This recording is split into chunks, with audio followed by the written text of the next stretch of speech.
Kasanayan, disiplina at kahandaan ang muling pinagtibay ng 91st Infantry Battalion.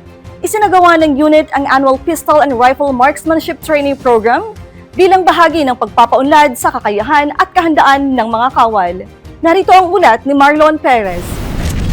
Pinalalakas ng 91st Infantry Sinagtala Batalyon ang operational readiness ng mga tauhan nito sa pamamagitan ng Philippine Army-wide Annual Pistol and Rifle Marksmanship Training Program for calendar year 2026. Isinagawa ang pagsasanay noong ika-13 ng Agosto sa headquarters ng 91st IB sa Barangay Kalabuanan, Baler, Aurora bilang bahagi ng regular na pagsasanay upang mapanatili at mapaunlad ang kakayahan ng mga sundalo sa pagpapatupad ng kanilang mga tungkulin. Pinangunahan ito ni Lieutenant Colonel Michael Angelo G. Ramirez, Commanding Officer ng 91st IB, katuwang ang unit training team at mga tauhan ng 7th Division Training School. Nakatuon ang pagsasanay sa wastong paggamit at ligtas na paghawak ng mga service firearms, gayon din sa pagpapaunlad ng marksmanship proficiency ng mga kalahok alinsunod sa itinakdang training standards ng Philippine Army. I'm Staff Sergeant Archer M. Libra, designated as Marksmanship NCO, Range NCO from this unit of 91st IB,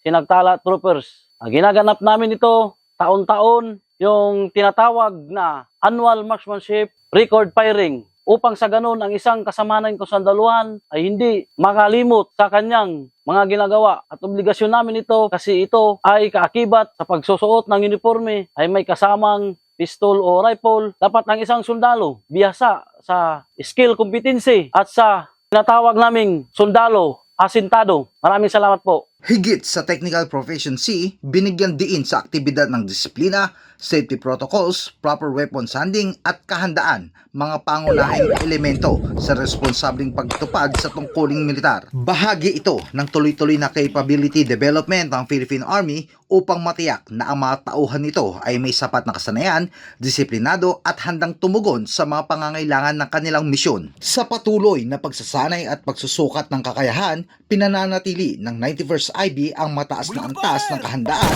habang sinusulong ang profesionalismo at responsableng paglilingkod sa bayan.